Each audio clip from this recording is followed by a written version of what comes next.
welcome to another edition of Real Estate Investor Talk. And I'm sitting here in Johannesburg with Robert Kiyosaki and also Tom Wheelwright, who's his tax expert. And let's talk about the world economy, where we are right now. Where are we placed with this new financial crash? A crash is like an earthquake. You know, like in California, they know it's coming. Right. They just don't know when. But there have been so many warnings in the last 2 years in the financial markets. Number one biggest warning is the thing on the 10-year U.S. Treasury. You know, there was a flash crash in the Treasury. That's unheard of because bonds are very stable. We expect it in stocks, but not the bond market. So the foreshocks are coming. When it's going to hit, nobody knows. But it's always a good time, you know, up or down. If you're a professional investor, it's always a good time. Right. It's always opportunity. Absolutely. So what are the kind of things that we can prepare ourselves for that? What can we do? Well, number one, you have to have a good tax advisor. We'll get to Tom now. Yeah. Yeah. Because everything you do is a tax consequence. Right. So the good news is right now, in my business, in real estate, apartment houses are the hottest things going. You know, every private equity company, every hedge fund, they're piling into apartment houses at the top of the market. Right. So guys like me are complaining, well, there's nothing to buy, but it's a great time to sell. Right. So the best thing right now is like we're selling all our junk. Right. So that's what I mean. It's not good or bad, it's always good or bad.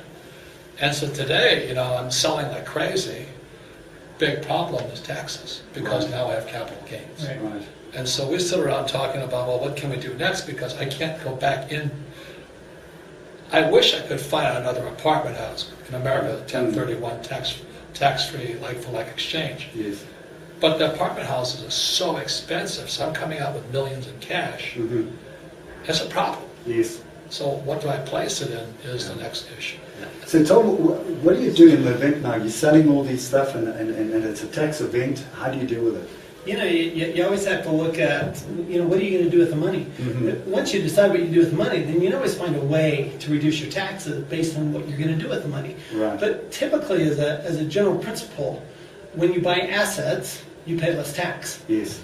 Okay, because the government wants you to buy assets. Mm. So in the U.S. it could be oil and gas, okay, or even clean energy. There's great tax breaks there. It could be food, it could be water, it could be business. The key is to not just leave the money. If you leave the money or you spend the money, you're going to be taxed on it. Yeah, I don't want cash. So Tom has come up with some very creative things we put our money into. But I'll just give you an idea. If I invest in an oil project, let's say it's $1 million, what's my tax consequence of that? You get $1 million deduction. Right. Well, there you go. So that offsets my capital gains Right. from the real estate. Now the challenge then is to find a good oil play. Yeah. That's hard. And then I know you mentioned last time you in gold. You've also done stuff in food, avocados. I think you mentioned. And, Yeah, I was going to buy, I just couldn't find a good avocado deal. Right. And then I was going to buy timber, but I couldn't find a good timber deal. So I might have to go back to oil and gas, you know what I mean? But there's a lot of things you can do, but that's why Tom travels with me, because everything you do is a tax consequence to. Right. So, I mean, it's a challenge for all investors to find that right deal. As you're saying, right, finding that right deal. So that's a bit of a problem. But to have a better advisor is even more important. Right. Because how do you know it's a good deal without your tax guy? Do you find deals come to you? Are they coming? Are you searching Most for of them? bad, yeah. Yeah, right. So let's talk a little bit about the future of it, because in terms of blockchain, I mean, because people love this thing called cryptocurrencies, Bitcoin, Ethereum, and all that kind of stuff. Why are they cool? Is it because it's like the latest thing? What is it? What's driving that market? Well, the guys I talk to are in it. There's three kinds of money in the world today.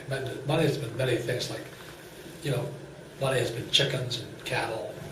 But today there's three types of money. One is God's money, which is gold and silver. The second is government money, which is fiat currency, as corrupt as it comes. Mm-hmm. And then the third is cryptocurrency, or people's money. Right. So people's money, in my opinion, is going after government money. Right. And the government is scrambling right now to figure out how to regulate it. Yes. Because if it gets that, and if it gets that, boom. Yeah. So that's why the government regulations, and the big Wall Street guys are in it, they have options on it and all this. And it's basically, if you're going to be in crypto, you got to study it. It's like you got to study real estate. You got to study avocados. You know? You got to study oil. Yeah. But everybody comes up, what do you think? Should I buy it? Don't be an idiot. But that's where people are lazy. Yes. They want you to tell them what to do. So if you're going to do that, just talk to your stockbroker. They'll tell you what to do. So give the money to them. You know? Yeah. But the trading platform is blockchain. Now, blockchain is going to be the thing that's going to, I think, impact the world. Because that could be on real estate, smart you study contracting. Yeah.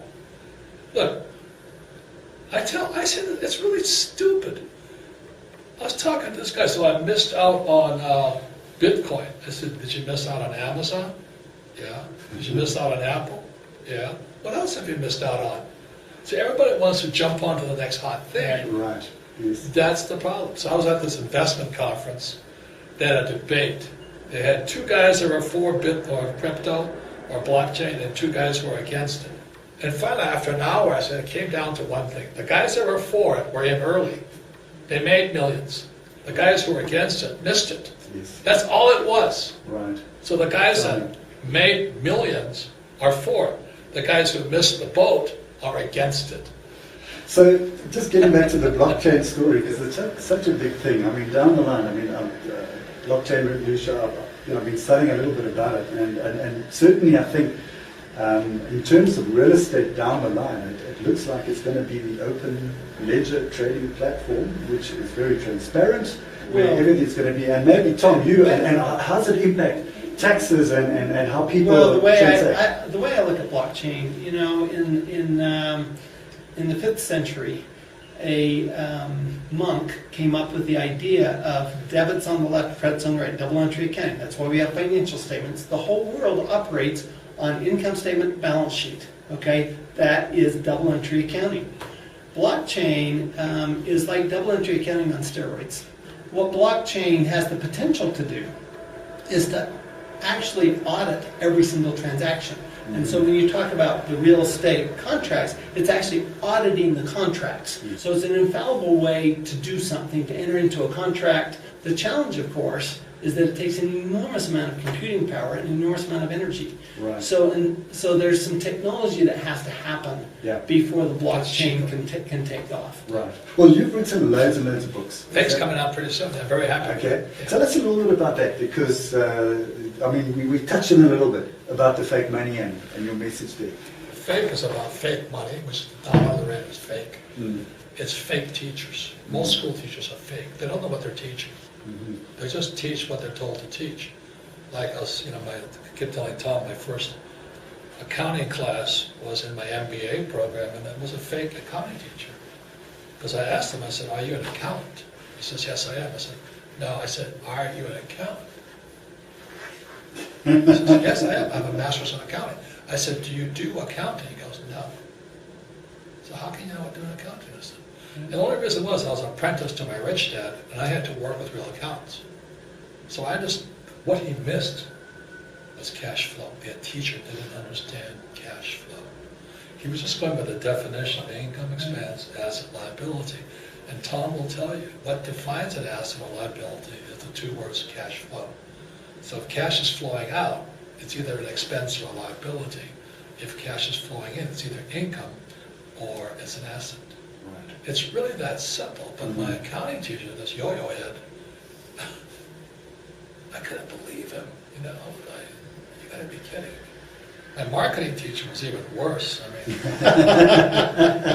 So you've got to get a good team around you, like people like Tom.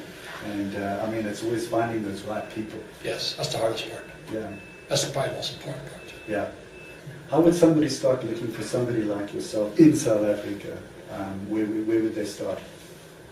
You really have to start getting educated, because you have to know what's a good advisor and what's a bad advisor. And that's why I buy this book called Tax-Free Wealth. Read that. Tax-Free Wealth. Because chapter 23, yes, have a whole chapter on how to find a good tax advisor. Yeah, okay, and you got to interview them. Yes. Yeah. Gentlemen, thank you very much for the opportunity. Thank you It was very much. wonderful talking to you. Thank you very much. It was getting great. insights. Thank you again. And you can't do it here. You can. That's right. You can The absolutely. rich And I'm do with you. things differently. They get richer. Yes, thank you very much.